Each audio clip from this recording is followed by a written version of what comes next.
이런 분들은 솔직하게 아무리 비방을 가르쳐 드려도 답이 내려지진 않아. 임신이 되진 않아.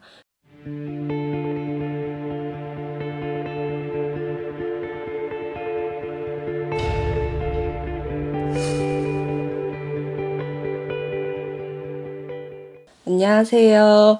포항의 용궁신당입니다. 네, 선생님 안녕하세요. 네, 안녕하세요. 선생님 제가 지금 현재 이제 결혼을 한 지가 지금 한 1년 반 정도 이제 신혼이거든요. 이제 슬슬 이제 아이를 좀 가지려고 하다 보니까 이게 생각보다 아이 가지는 게 그렇게 꼭 쉬운 게 아니더라고요. 남들은 그렇게 쉽게 잘 가지는 것 같더만 어떤 좀 이 생각보다도 아이 못 가지시는 분들도 상당히 많은데 이런 분들에게 좀 한 가지 좀 이렇게 좀 조언을 주시자면 좀 어떤 게 좀 있을까요? 남자도 문제가 없고 네. 여자도 문제가 없는데 임신이 되지 않는다. 이런 분들은 대부분 삼신의 부정이 많이 있어요. 이게 조상전에서 대부분 내려오는 이제 칠성의 부정, 삼신의 부정이라고 그러시거든요. 이런 분들은 솔직하게 아무리 비방을 가르쳐 드려도 답이 내려지진 않아. 임신이 되진 않아. 제 경험상 그랬어요. 근데 저희 집에 예를 들어서 손님이 네. 10년 동안 임신이 안 돼서 오신 경우가 있었어. 근데 10년 동안 막 돌아다니셨어, 무당집을. 뭐 아기를 가지시기 위해서. 근데 뭐 치성도 드려보고 기도도 드려보고 했는데 다 안 되셨던 거야. 그래서 마지막이라고 생각을 하시고 저희 집에 오셨는데, 이 분을 제가 데리고 삼신을 살짝 빌어주러 갔단 말이에요. 이렇게 이것저것 준비를 조금 하고. 네. 그래서 임신 됐어.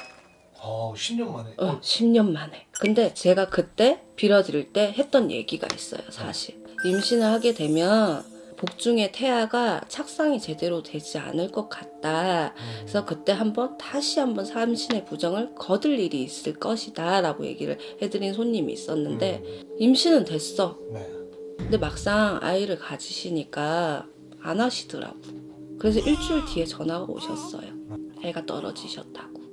그래서 처음에 일러주셨는데 나중에 선택을 하시지는 않으셨던 거지. 그거는 본인의 선택이시니까 네. 우리가 강요를 할 수는 없는 노릇이니까. 삼신의 부정이 이렇게 들어오면 아기가 생기기도 되게 힘들고, 만약에 가지셨다 하더라도 이 삼신의 부정을 싹 걷어내지를 못한다 그러면 복중의 태아도 지키기가 사실 어려워요. 내가 아무리 노력을 해도 안 된다 그러면 우리 같은 무당집에 오셔가지고 조금 문의를 하셔서 삼신을 조금 빌어보면 여러분들한테는 많은 도움은 조금 되실 거예요. 그 삼신 할머니 부정이라는 게 왜 생기는 걸까요?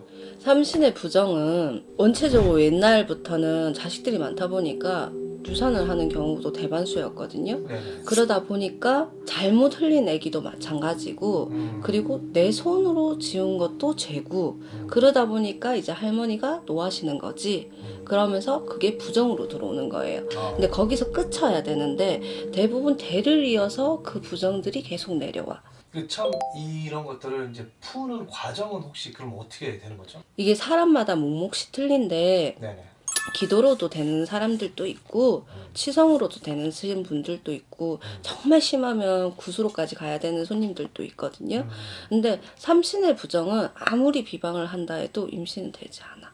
우리 같은 집에 오셔서 조금 문의를 하셔가지고 그걸 푸는 게 아마 도움이 되실 거예요. 뭐 가까운 데 들리셔서 한번 여쭤보시고 거기에 맞는 선택을 하셔서 잘 되셨으면 좋겠고, 임신이 되셨으면 좋겠고, 다음에 제가 더 좋은 영상으로 다시 만나 뵐 테니까 항상 많은 기대 부탁드릴게요. 감사합니다.